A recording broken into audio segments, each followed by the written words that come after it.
He survived the Korean War. He became one of the most beloved faces on television. And then, at just 43 years old, he was gone.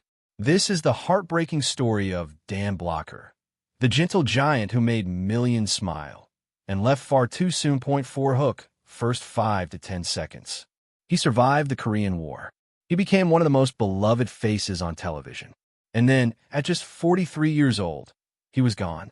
This is the heartbreaking story of Dan Blocker, the gentle giant who made millions smile and left far too soon. INTRO, more than just Haas. Most people remember Dan Blocker as the big, warm-hearted brother from Bonanza. The soft voice, the shy grin, the way he always looked out for little Joe. But that image only tells part of the story. Behind the camera was a decorated war veteran, a devoted teacher, a family man, and a deeply thoughtful soul who struggled with fame, guilt over wealth, and the loss of privacy. This isn't just the life of a TV star. It's the story of a man who carried enormous strength and quiet sorrow. Part 1. A giant from birth. Dan Blocker was born in rural Texas in 1928. He entered the world weighing an astonishing 14 pounds, instantly setting a local record. From day one, he stood out. Tragedy arrived early. When Dan was only 4, his older sister died, leaving him an only child in a grieving household. Soon after, the Great Depression wiped out what little his family had. His father moved them to a small Texas town and opened a grocery store. Dan helped however he could, carrying bags, sweeping floors, stocking shelves. Even as a boy, he understood responsibility. And his size? By age 10, he was already working alongside grown men. By high school, he stood over 6 feet tall and weighed nearly 300 pounds. But he wasn't a bully. He was gentle, polite, and hardworking, traits that would later define his most famous role. Part 2. From football pads to stage lights. Dan earned a football scholarship and studied English in college. But here's the twist. He didn't love football. What changed his life was a college play. He originally signed up as a stagehand, just moving heavy sets. Then he was asked to fill a tiny acting role. Something clicked. For the first time, he felt alive on stage. That moment planted a seed he couldn't ignore. Part 3. A soldier before a star. In 1950, Dan was drafted into the U.S. Army during the Korean War. It took the military weeks just to find boots that fit his size, 14½ feet. He trained in Louisiana, then Japan, before being sent to Korea in late 1951. There, he saw real combat. His unit endured brutal fighting. Several of his men were killed. Many more were wounded. Dan himself was seriously injured while serving as acting first sergeant. He was awarded the Purple Heart for bravery under fire. This wasn't movie heroics. This was survival. When he returned home in 1952, he carried scars most fans would never know about. Part 4. Teacher, husband, father. Back in civilian life, Dan married his college sweetheart and finished his education, eventually earning a master's degree. He became a high school teacher, instructing English and drama. He loved teaching. He believed it mattered. During these years, he and his wife welcomed 4 children, twin daughters followed by 2 sons. For a while, that was enough. Part 5. Hollywood finds him by accident. Then one day, while standing in a phone booth, casting scouts noticed him. His size, his Texas look, his quiet confidence.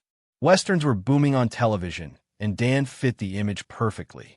He began landing small roles on shows like Gunsmoke, Maverick, and The Rifleman. The parts slowly grew. Then in 1959, everything changed. Part 6, becoming Haas Cartwright.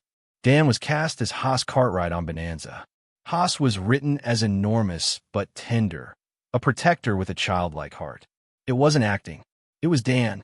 Week after week, audiences watched him rescue his younger brother Joe, played by Michael Landon, and bring warmth to America's living rooms.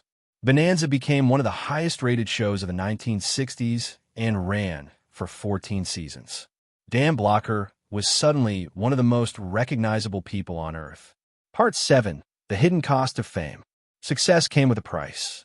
Dan couldn't take his kids to a baseball game without being mobbed. Strangers followed him. Privacy vanished. At one point, he moved his entire family to Switzerland just to escape the spotlight. He once said, like money or health, you don't appreciate privacy until it's gone. What hurt him even more? Money.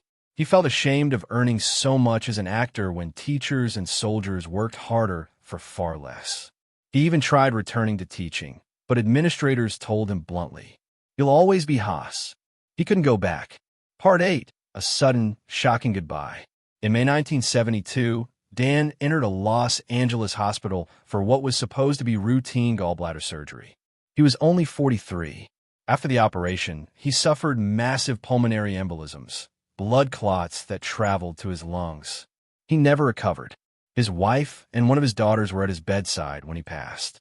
Instead of planning his return home, his family was forced to plan a funeral. Bonanza lost its heart. America lost a hero. Part 9. Remembering Dan Blocker. Dan was laid to rest in Texas, near his hometown.